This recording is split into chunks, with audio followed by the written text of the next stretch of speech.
এই 5টা সাইনের মাধ্যমে আপনার গাড়ি আপনাকে বলতে চাইছে এক্ষুনি ইঞ্জিন অয়েল চেঞ্জ করো। Number 1, the colour. Fresh engine অয়েলের কালার হয় মধুর মতো, আর সেখানে যদি ওটা ব্ল্যাক কফির মতো দেখতে হয় তাহলে change it. Number 2, the sound.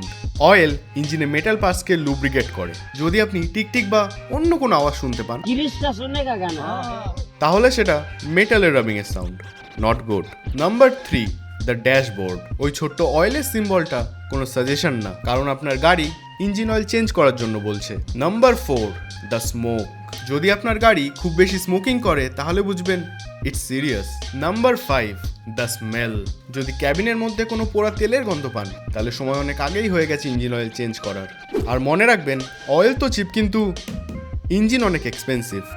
তাই এই ভিডিওটা সেভ করে রাখুন যাতে আপনার ইঞ্জিন অয়েল চেঞ্জ করতে মনে থাকে।